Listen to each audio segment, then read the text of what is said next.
Hi everyone, Dr. Lindsay here, and welcome to my channel where I support any type of educator, whether you are a parent, a caregiver, or a teacher who is really interested in developing academic, creative, and leadership skills.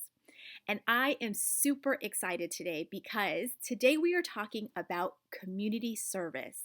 Now, I live this out in my professional life where I develop community based leadership experiences for K 12 students, but I also deeply believe in doing this with my own children. And if you are that parent, that caregiver, or that teacher who is really sort of wondering, well, how do I even start this conversation with my own children? Then this is the video for you because you will walk away with two concrete strategies on how to jumpstart this conversation in your home or your classroom in a very meaningful and easy to implement way. Now, community service, also known as volunteering or social impact work, is one of the most undervalued opportunities to develop leadership skills out there. And by leadership, what I mean is engaging in an activity that influences or convinces others to act in support of the social impact issue or the organization that your child is supporting. Doesn't that sound like the very definition of leadership? Now, we tend to think of those children who jumpstart community service endeavors as a special group, as this deeply empathic group that somehow is unattainable by mainstream children. And I am here to tell you that that is absolutely not true. I have my own children as an example who did community service projects that were both recognized by local politicians. And I don't want to disparage their abilities, but I am telling you, they are the kids who love to read, write, and play Roblox all day if they had the choice to do so. So I share that with you because I want you to know and understand that I already know that your child has the capacity to do this leadership work. And I'm going to show you an easy way to jumpstart this conversation in your house or your classroom today by the end of this video. Now, most schools are unfortunately just not in a position to do this type of work because they just don't have time in their day. But what we know about these community service leadership experiences is that it provides your child an opportunity to develop their confidence, their creativity, their presentation skills, their empathy skills, and these are all skills that are arguably prized by future employers. Or maybe your child is that child who wants to start a business in the future. They have to be able to practice these skills in a protective, guided environment before they actually go out into the real world to be the impact makers that I know that your child is capable of being. Ever worked for a nonprofit organization or you know someone who has, you might know that some of these organizations, their people are overworked, overstretched, and under-resourced. And they welcome the support of volunteers. And this is really important to note because your child may have greater opportunity to really push in and get a meaty leadership experience, maybe even having a direct line to the leadership team or the executive director slash CEO themselves. And that's really important because at the end of the day, of course, you want this person or this team to be able to vouch and recognize your child's skill and the work that he or she has done. So your child will not only get a valuable learning experience, right, of understanding and supporting their community, but let's be really honest. It's important also that your child walk away with a tangible outcome, whether that's increased confidence or they improve their presentation skills or they just have a visceral opportunity to see, for example, how much money they've raised and where that money will even potentially go to support the organization. Now, let's get into it, okay? So I want to talk to you about an instructional concept called scaffolding. And if you're a teacher watching this, you already know this, but scaffolding are the instructional strategies that a teacher will use to embed in the lesson to help a student or group of students achieve the lesson objective. And it's really the difference between a child getting it or frankly a child not getting it. And you probably already do this in your daily life with your own child. So for example, let's think about the time when you taught your child how to tie a shoe. You probably didn't just tell your child, go tie your shoe and let them figure it out.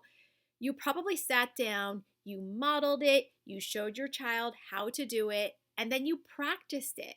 And you gave your child feedback. Maybe you should use the bunny ear method, or maybe you should try it this way instead. There was a period of trial and error where you actually watched and supported your child tying their shoe.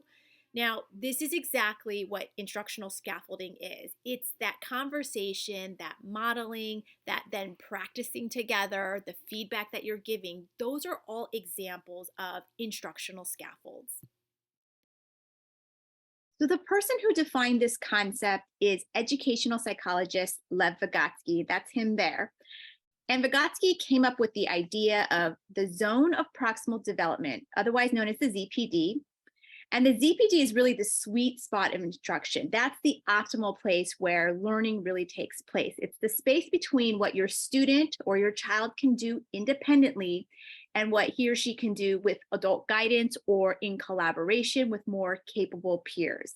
So outside this, in the blue, sort of the blue space rather, this is the space that is considered sort of out of reach. It's well beyond what your child is capable of doing, at least right now, today, in this moment. And that inner green circle really represents what children can independently know and do. And then that yellow circle, that middle circle, is again that sweet spot of instruction. That's up where the optimal place of learning really takes place. And it's this place that is just sort of outside your child's grasp, but with your support, with a more capable peer support, he or she can definitely accomplish either the skill, the strategy, or the content knowledge that you're sort of presenting rather, but can only do that right now with a little bit of your support or your scaffolding. So, this same idea of the level of scaffolding or support that you provide most definitely applies here. And when you're helping your child identify a social impact issue, look, depending on who they are and what they know when it comes to social impact or volunteering or community service, will determine the level or the type of support that you provide. So I bet you're probably asking, well, how do I even know what that scaffolding or support to provide if my child has never been introduced to this language of community service or social impact? Well, this is where my support comes in. And I'm going to give you two scaffolding or two support strategies that you can use at the end of this video with your child to jumpstart that conversation in your home. And it's really important to say that when you choose the specific scaffolding strategy, that this is not indicative of your child's intelligence or their ability level, nor does it necessarily correlate to age or grade level. All it is an indication of what your child needs today in order to meet the learning objective. And today's objective is to only jumpstart that conversation around, hey, what are you interested in when it comes to community service? So let's dive into scaffolding strategy number one. And this level of scaffolding is really most appropriate for the child who may have never been introduced to this language of community service or volunteering or social impact. And they're really looking to you to play a more overt and intentional role in providing them some directional support. And so you can do this in a couple of different ways. And one of the ways is if maybe you're particularly passionate about a social impact issue. Let's say, saving the homeless. And you want to share with your child just sort of this passion or maybe the work that you even volunteer, maybe you actually work in that space. I would really encourage you to be open and to share that with your child, no matter how young they are. Another way that you can do that is by walking them through maybe a list of social impact issues and walking them through and actually explaining or exposing to them at a very high level what these different issues might be within your community. Now, if you don't have access to a list, don't worry, I've got you. I've actually created a list of social impact issues that include a brief summary as well as some kid-friendly YouTube content to help you explain or showcase some of these social impact issues. Now, you can go through every single one of these social impact issues, or you can just choose to introduce your child to a couple of these. But what's most important as you are walking your child through this list is that you're really engaging your child in discussion and you're sort of gauging their interest level. Now, their interest can correlate directly to the amount of discussion or the number of questions that happen as soon as they watch the video, for example. And if you're noticing that a particular issue is really sparking a robust number of questions or discussion, then that's some good evidence. That's some good data that might be the social impact issue that your child focuses on.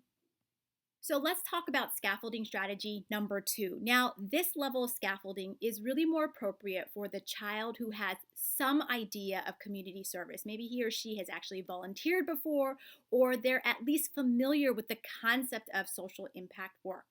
And if that's the case, then your ability to engage your son or daughter in a discussion around community service will become critically important here. In addition to their discussion, I also want you to really use your observation skills and to really listen for what's important to your child or what's really pressing on his or her heart.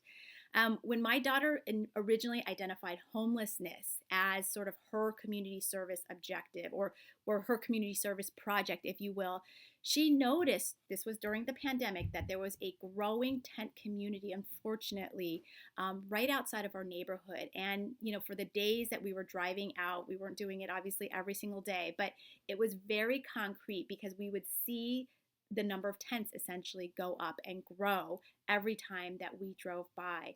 And so this gave us a wonderful opportunity to just have discussions around, she was really concerned, like, why is no one helping them? Why is the government not helping them? And this gave us an opportunity as sort of the observer or the person engaging in discussion with her to say, well, if no one's helping them, at least based on our perception, then this could be an opportunity for you to help them.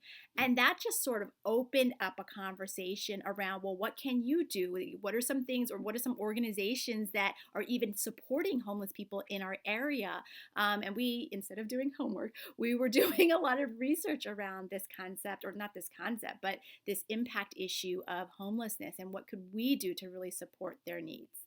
So concrete experience, whether or not you are showing your child a YouTube video or you're actually driving around your community and having discussions around how you can support or improve your community even, is so important in this identification process because it just gives your child some data to start talking about this idea of community service and what they can do to help support that issue. A couple of things here. Go grab that list of social impact issues that also include links to kid-friendly videos that illustrate the social impact issues. You can find the link directly below in the comments section. In addition to that, if this was helpful, please be sure to like and subscribe to my channel. And finally, just so you know, my next video is really going to cover the next step. So once you identify this social impact issue with your child, whatever volunteering or community service that you're going to do, I want to show you how you actually start to reach out to nonprofit organizations or other stakeholders to begin really building that experience. And I want to give you an easy framework and a step-by-step process to follow as you pursue this work with your child.